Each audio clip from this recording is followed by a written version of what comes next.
사도신경으로 우리의 신앙을 고백합니다. 나는 전능하신 아버지 하나님 전지의 창조주를 믿습니다. 나는 그의 유일하신 아들 우리 주 예수 그리스도를 믿습니다.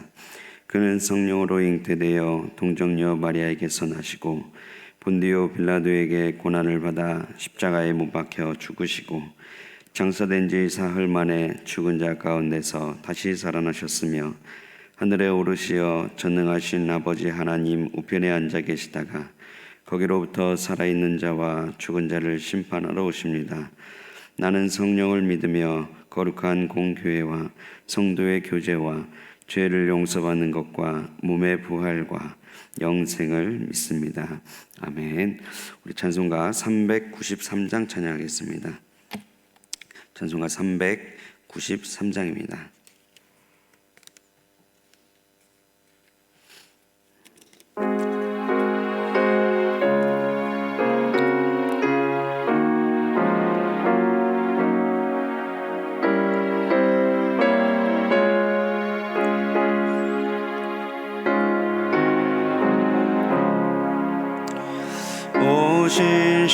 신실하신 주 내 아버지여 늘 함께 계시니 두려움없네. 그 사랑 면찮고 날 지키시며 어제나 오늘이 한결같네. 오 신실하신 주, 오 신실하신 주, 날마다 자비를 베푸시며 일용할 모든 것 내려주시니 오 신실하신 주 나의 구주. 봄철과 또 여름 가을과 겨울 해와 달 별들도 다 주의 것. 만물이 주 영광 드러내도다. 신실한 주 사랑 나타내네. 오 신실하신 주, 오 신실하신 주, 날마다 자비를 베푸시며 일용할 모든 것 내려주시니 오 신실하신 주 나의 구주. 내 죄를 사하여 아니하시고 주 친히 오셔서 인도하네. 오늘의 힘되고 내일의 소망 주만이 만복을 내리시네. 오 신실하신 주, 오 신실하신 주, 날마다 자비를 베푸시며 일용할 모든 것 내려주시니 오 신실하신 주 나의 구주. 아멘.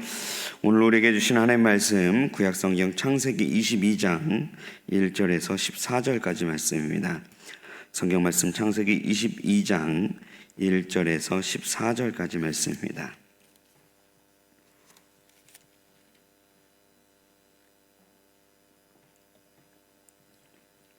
창세기 22장 1절에서 14절까지 말씀 저희분들이 한 절씩 교독하신 후에 마지막 절은 합독하겠습니다. 그 일 후에 하나님이 아브라함을 시험하시려고 그를 부르시되 아브라함아 하시니 그가 이르되 내가 여기 있나이다. 여호와께서 이르시되 내 아들 내 사랑하는 독자 이삭을 데리고 모리아 땅으로 가서 내가 내게 일러준 한 산 거기서 그를 번제로 드리라. 아브라함이 아침에 일찍이 일어나 나귀의 안장을 지우고 두 종과 그의 아들 이삭을 데리고 번제에 쓸 나무를 쪼개어 가지고 떠나 하나님이 자기에게 일러주신 곳으로 가더니 제3일에 아브라함이 눈을 들어 그곳을 멀리 바라본지라. 이에 아브라함이 종들에게 이르되 너희는 나귀와 함께 여기서 기다리라. 내가 아이와 함께 저기 가서 예배하고 우리가 너희에게로 돌아오리라 하고 아브라함이 이에 번제 나무를 가져다가 그의 아들 이삭에게 지우고 자기는 불과 칼을 손에 들고 두 사람이 동행하더니 이삭이 그 아버지 아브라함에게 말하여 이르되 내 아버지여 하니 그가 이르되 내 아들아 내가 여기 있노라. 이삭이 이르되 불과 나무는 있거니와 번제할 어린 양은 어디 있나이까. 아브라함이 이르되 내 아들아 번제할 어린 양은 하나님이 자기를 위하여 친히 준비하시리라 하고 두 사람이 함께 나아가서 하나님이 그에게 일러주신 곳에 이른지라. 이에 아브라함이 그곳에 제단을 쌓고 나무를 버려놓고 그의 아들 이삭을 결박하여 제단 나무 위에 놓고 손을 내밀어 칼을 잡고 그 아들을 잡으려 하니 여호와의 사자가 하늘에서부터 그를 불러 이르시되 아브라함아 아브라함아 하시는지라. 아브라함이 이르되 내가 여기 있나이다 하매 사자가 이르시되 그 아이에게 내 손을 대지 말라. 그에게 아무 일도 하지 말라. 내가 내 아들 내 독자까지도 내게 아끼지 아니하였으니 내가 이제야 내가 하나님을 경외하는 줄을 아노라. 아브라함이 눈을 들어 살펴본즉 한 순양이 뒤에 있는데 뿔에 수풀이 걸려 있는지라. 아브라함이 가서 그 순양을 가져다가 아들을 대신하여 번제로 드렸더라. 아브라함이 그 땅 이름을 여호와 이레라 하였으므로 오늘날까지 사람들이 이르기를 여호와의 산에서 준비되시리라 하더라. 아멘. 기도하겠습니다. 참 좋으신 주님, 은혜와 사랑을 진심으로 감사합니다. 오늘 하루의 첫 시간을 주님의 말씀으로 시작하게 하시고 하나님과 동행하도록 이렇게 하나님과 교제할 수 있는 시간 은혜 주심을 감사합니다. 오늘 하루도 더욱더 주님과 동행하기를 소망합니다. 주의 말씀대로 살게 하시고 주님의 뜻대로 살아갈 수 있는 저희들 될 수 있도록 하나님께서 인도하여 주시옵소서. 이 시간 우리에게 필요한 말씀을 부어주셔서 그 말씀대로 더욱더 우리가 먼저 영의 양식을 먹을 수 있도록 하나님 함께하여 주시옵소서. 그를 위해 성령 충만함을 허락하여 주시옵소서. 감사드리며 예수님 이름으로 기도드립니다. 아멘. 할렐루야. 네, 이 새벽에도 주님을 사모하여 나오신 여러분 모두에게 주님의 은혜가 충만하시기를 축복합니다. 오늘 본문은 우리가 너무나도 잘 아는 본문 중에 하나입니다. 여러분, 그 익숙한 말씀이라는 거죠. 근데 이 말씀이 익숙하다는 것은 한편으로는 이제 좋은 일이기도 하겠지만 한편으로는 또 다른 이제 동시에 그 불편함을 주기도 합니다. 두 가지 이유가 있습니다. 너무 익숙하다 보니까 대부분 이 말씀을 받을 때는 그 다 아는 내용이라고 우리가 치부해버리기가 너무나 쉬워요. 그래서 말하자면 겸손한 마음으로 받는 것이 익숙할수록 참 쉽지 않은 것 같고요. 또 하나의 이야기는 이게 이제 그 익숙하다는 것은 본인이 알고 있는 그 범위가 있다라는 얘기잖아요. 그래서 이 범위를 넘어가는, 그러니까 그 이상의 내용들을 우리가 생각보다 찾기가 쉽지 않다라는 그런 불편함들도 있습니다. 그래서 이 말씀을 우리가 함께 나누기에 앞서서 이 말씀을 우리가 대하는 자세에 대한 그 이야기를 먼저 좀 나눠본다면 좀 겸손함으로 오늘 본문을 다시 한번 좀 볼 수 있는 그런 은혜가 있었으면 좋겠습니다. 과연 이 말씀이 성경 말씀에 이렇게 기록이 됐고 이 말씀이 왜 오늘 우리에게 주어진 그 말씀이 되어야 하는가? 오늘 우리에게 주시고자 하는 그 하나님의 말씀은 무엇인가? 우리 함께 묵상해 보면 좋겠습니다. 먼저 1절부터 함께 보도록 하시죠. 1절 첫 번째로 먼저 보시면은 그 일 후에라고 시작하는 것을 볼 수가 있습니다. 여러분, 여기서 그 일 후라고 이야기하니까 그 21장 내용과 어떠한 연관이 있다 그렇게 생각할 수 있겠지만 사실 21장의 내용과는 매우 긴 시간이 떨어져 있습니다. 말하자면 그냥 이 일이 있고 나서 그 다음 얘기가 생긴 것이 아니라는 거예요. 그러니까 그 전에 있었던 그 여러 가지 일들, 그 사건들, 그것들이 충분히 있은 다음에 그 다음 시간이 한창 흐른 다음에 오늘 지금 이 사건이 드러나고 있는 것을 볼 수가 있습니다. 근데 그럼에도 불구하고 오늘 이 22장의 1절 말씀에서 그 일 후에라고 이야기했을 때는 적어도 오늘 이 말씀들이 여태까지 아브라함이 살았었던 그런 여러 가지의 그런 삶의 여정과 관련이 없는 그런 이야기가 아니라는 거예요. 어떻게 보면은 우리의 신앙이 항상 다 그런 것 같습니다. 그냥 뭔가 뚝 띄어져서 이번에만 잘하면 되고, 그리고 뚝 띄어서 이번 것만 하나님께 드림이 되면 되고, 이번 것은 내가 실패했으니까 하나님께 안 드리면 되고, 약간 우리가 이렇게 생각하는 경향이 있는데, 사실 하나님 앞에서 우리가 산다는 것, 믿음의 여정으로 산다는 것은 어쩌면 우리의 실패의 그런 신앙의 모습들과 우리의 성공의 신앙의 모습들이 전부 다 어우러져서 우리의 신앙이 날로 성장하기 때문에 이것을 전체로 하나로 볼 필요가 있을 거라 생각을 합니다. 어쨌든 오늘 본문에서 시작은 그 일 후에라고 그렇게 시작을 했으니까 분명히 아브라함이 지금까지 있었던 많은 그 실패의 여정 후에 있었던 그런 이야기를 담게 될 것입니다. 이어서 1절 말씀 그 뒷부분 보시면 이렇게 이야기하죠. 하나님이 아브라함을 시험하시려고 그를 부르시되 아브라함아 하시니 그가 이르되 내가 여기 있느니라. 여러분, 그 일 후에 지금 무슨 일이 벌어지냐면은 하나님이 아브라함을 시험하시려고 그를 불렀다라고 이야기하고 있습니다. 무엇을 시험하시려고 하는 것인가? 도대체 왜 하나님은 이 시험이란 단어를 굳이 성경 본문에 적으셨을까라고 이야기한다면 아마 대부분 여러분들은 정답을 하나 딱 찍어놓고 말씀하시죠. 그 믿음 때문에 그럴 것이다 이렇게 이야기하시겠지만, 만약에 믿음이라고 대답하신다면 100% 반절짜리 대답밖에 되지 않습니다. 이게 왜 이 시험이 나타났는가, 하나님은 왜 이 시험을 통해서 무엇을 알기 원하셨는가에 대한 그 내용을 알기 위해서는 12절까지 우리가 좀 넘어가셔야 이 정답이 나오니까 이따가 그 부분은 좀 다시 묵상해 보는 걸로 하고, 일단 이 부분은 좀 넘어가는 걸로 그렇게 하도록 하겠습니다. 1절 후반절 여러분 보시면은 그 하나님께서 아브라함을 부르시는데 굉장히 단순하게 말씀하시는 것을 우리가 좀 묵상해 볼 필요가 있을 것 같습니다. 하나님 뭐라고 이야기합니까? 아브라함아 라고 이야기합니다. 뭐 다른 사족이 붙나요? 전혀 붙지 않습니다. 나는 어떤 하나님이고, 나는 이런 분이고, 나는 저런 분이고, 이렇게 얘기를 보통은 했는데, 근데 오늘 본문에서 지금 아브라함을 부르는 그 관계는 딱 그냥 한마디입니다. 아브라함아 불렀습니다. 근데 놀랍게도 아브라함은 또 뭐라고 해요? 이게 하나님이 딱 나타나셔서 이렇게 말씀하시는 게 아니에요. 지금 하나님은 그냥 소리로만 말씀을 하시죠. 근데 그 소리를 딱 들었을 때 아브라함이 지금 이게 어떻게 대답합니까?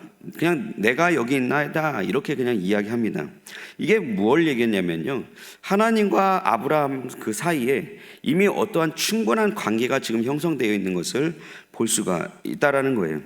그러니까 이게 아브라함도 이 하나님의 음성이 너무 익숙하다 보니까 그냥 마음에 어떠한 그 소리가 딱 들렸을 때, 아 이건 하나님이시구나, 이건 나에게 말씀하고자 하시는구나, 더 이상 말할 필요 없죠. 그냥 내가 여기 있습니다 이렇게 이야기했고요. 하나님도 동시에 똑같은 의미겠죠. 만약에 아브라함이 하나님을 제대로 믿지 않거나 어떠한 그런 관계 형성이 제대로 안 왔다면은 충분히 사족이 달라질 것입니다. 뭐 나는 이런 분이고, 나는 어떠한 하나님이고, 난 전능한 하나님이고, 이러한 얘기를 했을 텐데 지금 이미 여기까지 와 있는 상황에서는 더 이상 그 얘기가 붙지 않다라는 거예요.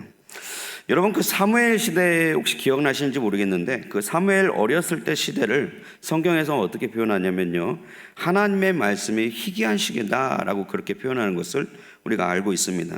근데 그것은 단순히 그날만 그런 게 아니라 어쩌면 오늘날도 참 그런 시대를 우리가 살고 있는 것 같습니다. 그렇게 더욱더 하나님과 동행한다는 것이 무엇이냐라고 생각한다면 이런 부분을 우리가 또 포함할 수 있을 거라 생각을 합니다. 여러분, 자녀들과 함께 사는 것도 마찬가지죠. 부부가 함께 사는 것도 마찬가지입니다. 자녀들과 함께 산다고 이게 완전히 동행하는 것은 아니죠. 자녀들과 충분히 대화의 시간을 가지고 충분히 대화하면서 서로 좋은 소통이 일어나야 그게 동행하는 것이고, 부부 또한 마찬가지로 서로 충분히 대화하고 데이트하면서 서로 이렇게 좋은 교제가 일어나야 그게 동행한다라고 그렇게 이야기할 수 있을 것입니다. 오늘 본문에서도 이 지금 다른 앞에 넘어가기 전에 하나님과 아브라함의 관계가 지금 딱 그렇다라는 거예요.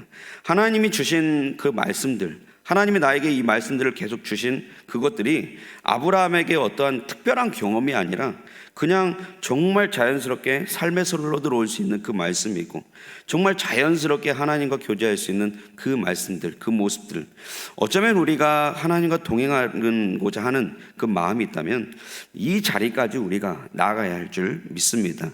우리 또한 하나님의 그 말씀이 자연스러워질 수 있어야 된다라는 것이죠. 2절 말씀으로 넘어가시면 2절 말씀 보시면 이렇게 이야기합니다. 여호와께서 이르시되 내 아들 내 사랑하는 독자 이삭을 데리고 모리아 땅으로 가서 내가 내게 일러준 한 산 거기서 그를 번제로 드리라 라고 이야기했습니다. 드디어 하나님의 시험에 어떠한 것인지 정확히 하나님이 일러주시죠. 우회적으로 말할 필요 없습니다. 그냥 대놓고 얘기합니다. 뭐예요? 아들 이삭을 데리고 모리아 땅의 산으로 가서 번제를 드리라 라는 이야기로 시작합니다. 말씀하시면서 참 아브라함에게 있어서 하나님이 굉장히 좀 야속하다는 생각도 듭니다. 이삭이 아브라함에게 어떠한 존재인지를 하나님이 대놓고 얘기를 해주시는데 뭐라고 이야기해요? 그 이삭은 내 아들, 그리고 네 사랑하는 자, 너의 독자 이삭. 여러분, 이 말을 이렇게 굉장히 좀 구체적으로 풀어서 설명을 해주시는데 참 그렇죠. 아버지로서 그냥 하나님이 나타나셔서 그냥 네 아들 바쳐라 라고 얘기해도 굉장히 좀 마음이 좀 쉽지 않을 것 같은데, 진짜 점점 더 이렇게 팍팍 긁어대는 것 같은 그런 느낌입니다. 어쩌면 시험이 그렇게 쉽지 않다라는 것을 이야기하는 것이기도 할 것이고요. 그리고 지금 아브라함에게 이삭을 바치라는 그 의미가 어떤 의미인지, 그리고 이게 얼마나 소중한 것을 바치라는 그런 내용인지 성경에서도 좀 더 구체적으로 나오고 있는 것 같습니다. 동시에 번제를 드리라고 그렇게 이야기하죠. 보통 번제라는 것은 두 가지 의미를 담아서 하나님께 올려드리는 겁니다. 하나는 죄를 속죄할 때 번제를 드립니다. 그래서 어린 양이나 어떠한 그 짐승을 이렇게 가지고 안수를 하고 이것을 번제로 드릴 때 이것을 번제로 드린다라고 이야기합니다. 두 번째로 번제를 드릴 때가 언제 드리냐면요, 하나님께 무엇인가를 드릴 때 번제를 드립니다. 그래서 이것을 완전히 태워서 하나님 앞에 흠양할 수 있는 기쁜 향기가 되어서 나타나면 이게 이제 하나님께 드림이 되었다, 이렇게 이야기하죠. 근데 이것을 좀 보면은 여기서 이제 이삭을 바치라라고 이야기하는 것은 어떻게 보면 아브라함의 죄 때문에 지금 바치라라는 그런 개념보다는 결국 이제 하나님께 어떤 선물을 드리는 이제 그런 개념으로 우리가 볼 수 있겠죠. 근데 이렇게 보면은 이거는 이제 사탄의 유혹과 그 하나님이 시험하시는 그 모습의 어떠한 차이점을 우리에게 잘 설명해 주기도 합니다. 사탄의 가장 큰 차이점은 뭘까요? 사탄의 유혹은요, 철저하게 매우 달콤합니다. 정말 내가 갖고 싶은 것일 것이고 내가 하고 싶은 것이 사탄의 유혹의 모양으로 나타나게 되죠. 근데 반대로 하나님의 시험은 어떠냐면요, 매우 씁니다. 가장 중요한 것을 요구하시기 때문에 내 인생에 있어서도 굉장히 어렵고 굉장히 힘든 여정이 되어질 것입니다. 3절 말씀 가시면은 이제 그 시험을 받은 아브라함이 드디어 이제 출발을 하기 시작하는 것을 볼 수 있습니다. 근데 출발하기 전에 아브라함이 어떻게 했냐면은 아침 일찍 일어났다라고 이야기하고 있는 걸 볼 수 있습니다. 아브라함이 아침 일찍 일어났다는 것은 두 가지를 의미하죠. 첫 번째로는 하나님께서 나타나셨던 그 시각이 언제냐면 밤중이었다라는 것을 이야기하고 있는 것이고요.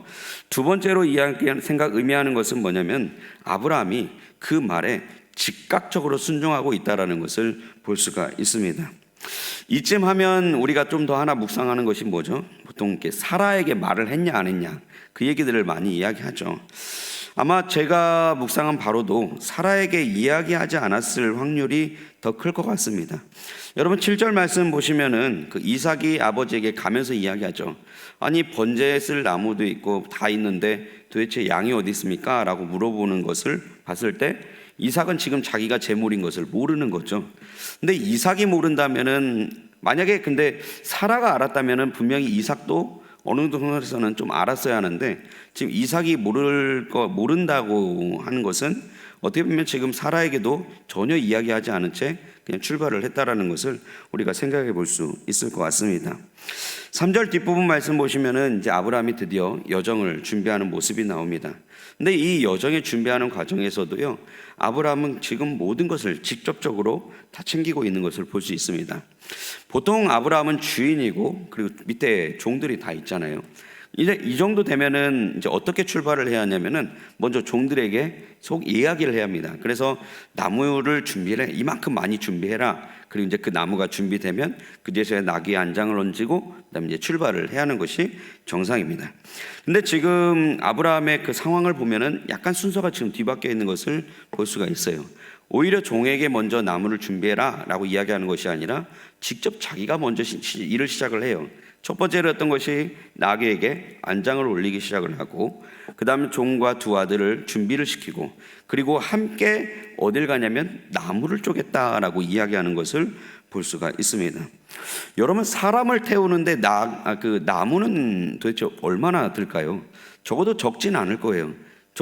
그냥 진짜 나무 땔감 몇 개 이렇게 한 3-4개 가지고 그렇게 하진 않을 거기 때문에 굉장히 그 여러 가지 그 나무의 그 양을 이렇게 생각을 한다면은, 여러분 과연 그 나무를 쪼개는 그 시간 동안 아브라함은 과연 어떤 생각을 했었을까요?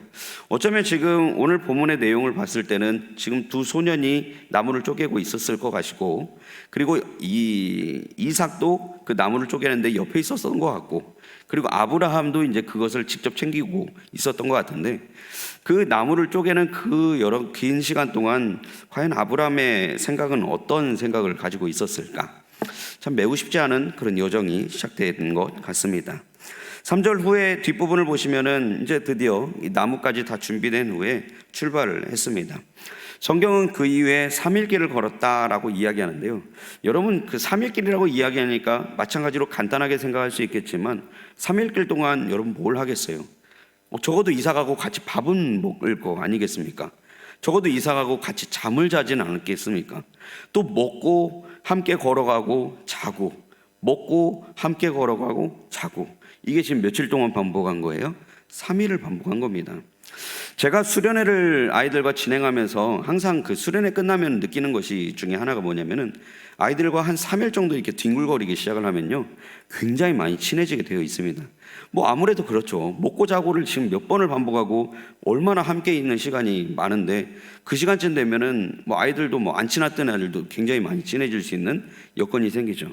여러분, 근데 지금 이 상황은 수련회 하는 분위기는 적어도 아닙니다. 아브라함은 알고 있어요. 적어도 내 옆에 있는 이 아들을 죽여야 한다는 것은 알고 있죠. 이 이삭은 그 사실을 전혀 모릅니다. 그 입장에서, 아브라함 입장에서 그러면은 먹고 자고 가고 먹고 자고 가고 하는 그 3일길 동안 과연 그 여정 속에서 아브라함은 어떤 생각을 했을까? 참 쉽지 않은 그런 여정이 되었었던 것 같아요. 근데 다만 어떤 생각을 했었던 간에 지금 이 아브라함은 그 3일길 동안에 참 여러 가지 고민을 했겠지만, 그럼에도 불구하고 이 아브라함에게는요, 충분히 이것을 이겨낼 수 있을 만한 그런 믿음을 가지고 있었던 것 같습니다. 또 아브라함은 더 이상 뒤를 돌아보지 않는 것 같아요. 아브라함은 오히려 그것을 뒤돌아보지 않고 그 시험을 묵묵히 걸어가고 있는 것을 볼 수가 있습니다. 제가 이 부분을 참 묵상하면서 그 찬양 하나가 생각이 났는데, 어쩌면 아브라함의 마음이 딱 그 찬양의 가사에 잘 담겨 있는 것 같다는 생각이 들었어요. 어떤 찬양이었냐면요, 주님 뜻대로 살기로 했네. 여러분 그 찬양 아시죠? 주님 뜻대로 살기로 했네. 주님 뜻대로 살기로 했네. 주님 뜻대로 살기로 했네. 뒤돌아서지 않겠네. 여러분 참 멋있는 고백 아닐까요? 근데 어쩌면 이 3일길 동안 아들과 함께 걸어가는 그 여정이요, 그 아브라함의 그 여정 속에 아브라함의 마음이 정말 이러한 마음이 아니었을까 생각을 해볼 수 있을 것 같습니다. 여러분 5절 말씀 보시면은 그 아브라함의 그 모리아산 여정 속에서 우리 묵상할 점이 한 가지가 더 있는 것 같습니다. 여러분 5절 말씀 보시면은 이제 그 3일길을 걸어간 후에 모리아산이 저기 앞에 보이는 그 지점에 잠깐 멈추게 돼요. 그리고 멈추고 나서 거기에서 이제 두 종에게 말하죠. 여기서 기다리라고 말이죠. 그리고 두 종만 놓고 간 게 아니라 또 뭘 놓고 가요? 나귀까지 놓고 가는 것을 볼 수가 있습니다. 그러면서 이제 그 종에게 그렇게 이야기합니다. 너희는 나귀와 함께 여기서 기다려라. 내가 아이와 함께 저기서 예배하고 우리가 너희에게로 돌아오리라. 여러분, 이 말씀은요, 여러 가지 면에서 우리가 좀 복잡한 것을 볼 수가 있습니다. 큰 문제가, 일단 첫 번째 문제가 있어요. 그 뭐냐면은 나귀와 그 종을 지금 놓고 갔다라는 것을 우리가 좀 생각해 볼 필요가 있을 것 같습니다. 여러분, 아무리 3일 길은 아니지만, 그리고 저기 앞에 가야 할 모리아산이 있다고 이야기할 수 있겠지만, 여러분 사실 아직도 갈 길은 여전히 멉니다. 근데 지금 아브라함의 나이가 몇 살이냐면은 거의 120살이에요. 근데 120살 된 그 할아버지가 우리가 생각해 볼 필요가 있는 거죠. 왜 도대체 나귀는 놓고 갔을까? 지금 나귀를 놓고 간다는 것은 자기도 지금 직접 걸어가야 한다는 얘기인데, 아직 짧지 않은 그 여정이 남아 있는데도 불구하고 지금 나귀를 놓고 걸어갑니다. 그리고 또 하나 우리가 좀 생각해 볼 것이, 종도 놓고 갑니다. 여러분, 지금 이제 많은 설교를 들어보시면서 느끼셨겠지만, 이 당시 이삭은요, 최소한 10대 후반 정도 되는 걸로 추정을 하죠. 근데 10대 후반 되는 그 이삭을 지금 이 120살 된 이 아브라함이 어떻게 하면은 결박하고 이것을 제단 위에 올려야 합니다. 결박하는 것까지는 어떻게든 그냥 그렇다 하면 생각해 볼 것 같아요. 근데 지금 두 가지 문제가 또 생기게 되죠. 결박하는 과정에서 이삭이 이것을 내가 안 하겠다라고 그냥 도망칠 가능성, 여러분 이것도 충분히 생각해 볼 수 있을 것 같아요. 그리고 또 결박한 이후에도 문제가 있죠. 이삭을 어떻게 들을 거예요? 아니, 제단 위에 올리긴 올려야 할 거 아닙니까? 근데 그 이삭을 네가 가라 이렇게 하면은 이삭이 이렇게 순순히 이렇게 올라가겠습니까? 그러진 않죠. 결국에 내가 어떻게든 들어서 낑낑거리면서 들어서 이렇게 올라가야 하는데, 여러분 이것을 올리려면은 적어도 종의 도움이 필요하지 않겠습니까? 근데 필요한 도움에 관련된 모든 것을 지금 아브라함이 어떻게 하면 모든 걸 다 지금 내버리고 지금 이제 다시 한번 출발하기 시작하는 것을 볼 수가 있는 거예요. 분명 이 문제를 아브라함이 지금 어떻게 지금 만들어 놓고 있냐면 점점 더 어렵게 만드는 것 같은 그런 생각이 든다라는 거죠. 근데 저는 이 말씀을 묵상하면서 한편으로는 이 아브라함의 믿음에 대한 그런 부분들이 좀 더 드러나는 것 같다는 생각도 해봅니다. 여러분, 아브라함이 지금 어떠한 마음을 갖고 있냐면, 이 문제는 적어도 누구의 문제라고 생각하냐면 하나님의 문제라고 지금 생각하는 것을 볼 수가 있다라는 거예요. 여러분, 만약에 이 문제를 지금 아브라함이 자신의 문제라고 생각했다면은 자신이 할 수 있는 모든 것을 다 했을 겁니다. 나귀도 가져가는 게 맞는 거고 종들도 데리고 가는 게 맞는 거예요. 왜냐하면 이삭을 올려놔야 하니까. 근데 하지만 오늘 본문에서 이 아브라함은 지금 어떻게 하고 있냐면은 모든 것을 다 거부해 버려요. 아무것도 준비하지 않습니다. 모든 환경과 여건을 이미 다 내려놓은 상태에서 지금 누굴 바라보냐면은 하나님을 그제서야 바라보기 시작을 했다라는 거예요. 아들 이삭이 거부할 가능성조차도 완전히 다 내어버렸어요. 거의 120살 된 할아버지가 모리아산까지 힘든 여정이 될 거라는 그 가능성도요, 전부 다 내어버리는 것을 볼 수가 있습니다. 여러분, 저는 이것이야말로 어쩌면 우리가 본받아야 할 참 신앙인의 모습이 아닐까 그렇게 생각을 해봅니다. 여러분, 우리가 해야 할 일은 무엇일까요? 결국 믿음의 시험에 있어서 우리가 가져야 할 마음은 무엇일까요? 어쩌면 이 마음이 지금 아브라함의 마음이 되어야 하는 것은 아닐까요? 우리가 할 일은 뭐겠어요? 하나님 말씀대로 내가 살겠다, 하나님 말씀대로 내가 저 목적지를 향해서 달려나가겠다라는 목적지를 우리가 바라본다면 결국 다 누가 채우시는 거예요? 하나님께서 채우신다라는 거예요. 내가 할 일은 결국 하나님 말씀대로 살아가는 것만이겠지만, 하나님께 나머지의 모든 근심, 걱정, 염려를 전부 다 하나님께 맡겼을 때야 비로소 오늘 아브라함의 여정 속에 나타난 하나님의 은혜가 나타나기 시작을 한다라는 것입니다. 그래서 5절에 나오는 아브라함의 종들에게 하는 고백은요, 그래서 더더욱 놀라운 믿음의 고백이 되는 것 같습니다. 아이와 함께 저기서 하나님을 예배하고 함께 돌아오겠다. 지금 뭘 하고 있는데요? 아이를 번제로 잡아들여서 죽이려고 하는 여정 속에서 오히려 그렇게 이야기하지 않고 하나님이 함께 하신다라는 믿음의 고백을 하고 있다라는 것입니다. 그래서 참 아브라함의 마음이 아까 말씀드렸던 가사와 굉장히 비슷할 것 같아요. 주님 뜻대로 살기로 했네. 주님 뜻대로 살기로 했네. 주님 뜻대로 살기로 했네. 뒤돌아서지 않겠네 라고 이야기할 수 있을 것 같습니다. 이어서 6절 말씀 보시면은 여러분 그 뒷얘기는 굉장히 잘 아시죠? 조금 더 이제 넘어가서 9절 말씀 보시면요, 드디어 하나님이 그에게 일러주신 곳에 도착을 했습니다. 그리고 이제 제단을 쌓기 시작을 해요. 그 위에 나무를 쫙 벌려놓기 시작을 합니다. 그리고 나서 이삭을 결박하기 시작을 하죠. 여러분 부흥회 때도 들으셨고 좀 전에도 말씀드렸듯이요, 그동안의 과정 속에는 아브라함의 믿음만 필요했지만 이제부터는 또 누구의 믿음이 필요한 거예요? 이삭의 믿음 또한 필요한 것을 볼 수가 있습니다. 여러분 결박이라고 오늘 그렇게 성경에서는 이야기했는데, 결박은 보통 언제 쓰냐면은 그 짐승을 묶을 때 쓰는 겁니다. 그래서 짐승의 앞발을 묶고 그 짐승의 뒷발을 묶을, 이게 딱 완전히 꽁꽁 묶을 때 보통 이 결박이라는 단어를 씁니다.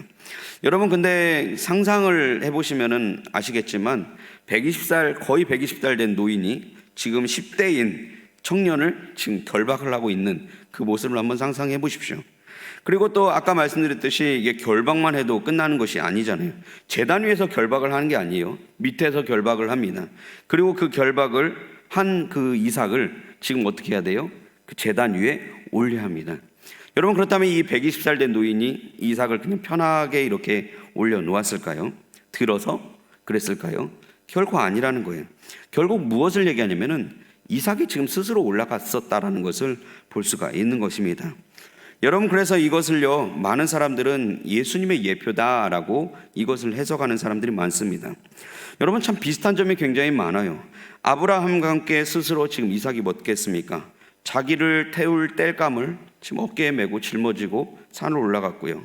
그리고 그 산에 올라가서 아무런 저항 없이 그런 죽음의 자리에 올라갔고, 그리고 그 자리에서 죽음을 기다리는 모습이 바로 그러한 모습이라고 이야기합니다. 여러분 아브라함이 결국 나중에 그곳을 여호와 이레다라고 이렇게 이야기하죠. 여러분 여호와 이레라는 것은 무엇을 의미합니까? 성경에서는 이렇게 이 의미를 하나님께서 준비하시리라 이렇게 해석하지만요, 정확한 여호와 이레의 실제 의미는요, 하나님께서 보고 계신다, 하나님께서 나타나신다라는 의미로 원래 해석을 하는 것이 맞습니다. 여러분 어쩌면 그것을 우리가 보았을 때에 하나님은 그 지금 그 이삭의 그 모습을 보면서 어쩌면 자기 아들을 죽일 그 생각을 하지 않으셨을까? 하나님 그렇게도 우리가 묵상해 볼 필요가 있습니다. 그래서 그렇게 생각하면 어쩌면은 아브라함은 오히려 성경 최초로 자기가 사랑하는 아들을 죽인 그 하나님의 마음을 깊이 알 수 있는, 그리고 반대로 이삭은 십자가를 지고 간 그 예수님의 마음을 깊이 알 수 있는 그런 시간이 되어야 할 것입니다. 오늘 말씀이 설교 말씀이 너무 길어서 죄송합니다. 하나만 좀 더 묵상해보고, 오늘 어제 너무 집중을 많이 했네요. 묵상해보고 좀 마치도록 하겠습니다. 여러분 12절 말씀 보시면요, 드디어 아브라함이 시험이 다 통과되고 하나님이 이제 아브라함아 하면서 그 이야기가 마무리가 되죠. 근데 제가 이것까지는 좀 여러분과 함께 나눴으면 좋겠는 게, 여러분 거기서 하나님의 시험의 이유가 거기서 이제 드러나기 시작을 해요. 근데 그거를 보통 여러분 우리가 이렇게 단순하게 생각하면은 너는 이렇게 순종 잘했으니까 시험 통과했어 이렇게 생각할 수 있겠지만요, 하나님께서 아브라함을 순종하셨던, 시험하셨던 그 포인트는 어디에 있냐면요, 지금 12절 말씀 보시면 이렇게 이야기합니다. 사자가 이르시되 그 아이에게 내 손을 대지 말라, 그에게 아무 일도 하지 말라.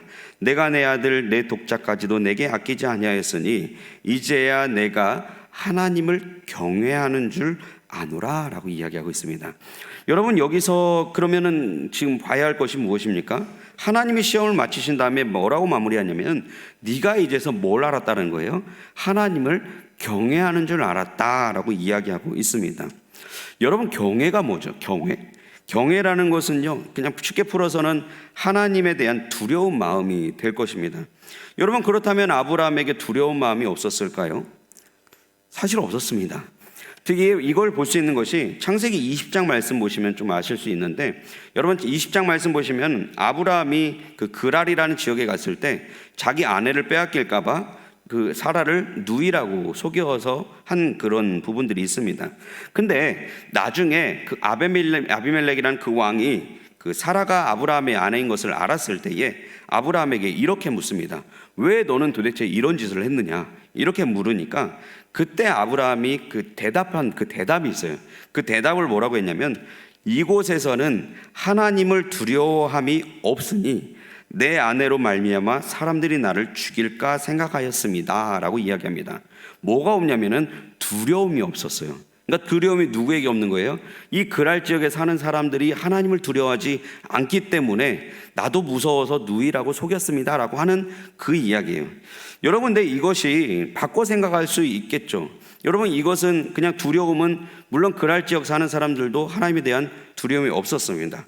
근데 이것을 바꿔 생각하면 누가 또 두려움이 없었냐면요, 아브라함도 결국 두려움이 없다라는 거예요. 하나님이 이 모든 것을 이루실 거라는 그 믿음도 없고 이것을 역사하실 거라는 그 두려움이 없다 보니까 아브라함도 결국 하나님을 의지하지 못하고 결국 그냥 사라를 누이라고 그냥 속이는 것이 바로 그 말씀이 된다라는 것입니다. 이제 그러다 보니까 그 일이 있은 다음에 오랜 시간이 지난 후에 하나님이 지금 아브라함에게 뭐라고 이야기하는 거예요? 이제야 내가 하나님을 경외하는 줄을 알았다라고 지금 이야기하고 있는 것을 볼 수가 있는 것입니다. 여러분, 이 비슷한 것이 아나니아와 삽비라 부부에서도 동일하게 이야기합니다. 여러분은 아나니아와 삽비라 부부에 대한 이야기를 단순히 헌금 이야기로만 생각하실 수 있을지 모르겠지만요, 아나니아와 삽비라 부부의 결론은 헌금을 드렸고 그 사람이 죽었다로 끝나지 않습니다. 죽은 다음에 성경에서 뭐라고 마무리를 짓냐면 이렇게 이야기합니다. 이 일을 듣는 사람이 다 크게 두려워하니라 라고 이야기합니다. 여러분, 그렇다면 지금 그 아나니아와 삽비라 부부의 이야기를 굳이 사도행전에 실었던 그 이유가 뭐냐면요, 결국 그것 때문에 실은 거예요. 뭐 때문에요? 하나님에 대한 두려움이 필요했다라는 거예요. 초대교회 때도 뭐가 제일 중요했고 뭐가 제일 필요했었냐면요, 하나님에 대한 두려움이 그 사람들에게 없다 보니까 하나님이 정말 두려운 분이구나, 하나님은 정말 경외의 대상이구나 라는 것을 그 사람들에게 알려주기 위해서 그 아나니아와 삽비라 이야기를 실었습니다. 여러분, 그렇다면 오늘 본문 말씀도 동일한 이야기로 우리가 생각을 할 수 있죠. 왜 도대체 하나님은 그 아브라함이 들고 있는 그 시험 문제를 굳이 이 성경 말씀에 실었을까? 답은 하나밖에 없다라는 거예요. 하나님의 경외하는 것이 무엇인가를 알려주기 위해서 우리 이 말씀을 지금 우리에게 알려주고 있다라는 것입니다. 여러분, 그렇게 생각해 보면요, 하나님에 대한 경외함, 그 두려움은요, 생각해 보면 신앙생활의 모든 부분을 지금 다 아울러 잡고 있는 것을 볼 수 있습니다. 여러분, 하나님을 두려워할 줄 알면요, 절대 행동 함부로 하지 못합니다. 여러분, 하나님을 두려워할 줄 알면요, 절대 말 함부로 할 수가 없습니다. 오히려 하나님이 두렵지 않으니까 아무 데서나 그냥 아무 말이나 뱉고 아무 데서나 아무 행동이나 할 수 있는 그런 모습이 된다는 것입니다. 하나님이 두렵다면요, 교회에서도 절대 말 함부로 못하고요, 하나님이 두렵다면 제가 집 안에서도요 절대 아무 소리 못하고요, 하나님이 두렵다면 회사에서도 내가 함부로 행동할 수는 없게 되어진다는 것입니다. 여러분, 그래서 오늘 우리가 이 본문 말씀을 보았을 때에 이 마지막에 대한 그 이야기를 우리가 좀 더 구체적으로 깨달아 알아야 할 것입니다. 여러분은 과연 하나님을 경외하고 계십니까? 여러분, 오늘 하루가 진짜 그런 경외하는 마음으로 시작할 수 있는 그런 하루가 되었으면 좋겠습니다. 하나님은 두려워할 분입니다. 하나님은 두려워할 대상입니다. 우리 하나님은 경외할 분이십니다. 그분을 단지 교회에서만이 아니라 여러분 자녀 앞에서도 하나님을 경외하는 마음을 가지십시오. 여러분 회사 사람들 앞에서도요, 하나님을 경외하는 마음을 가지십시오.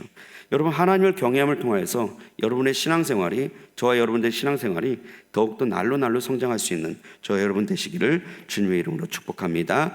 기도하겠습니다.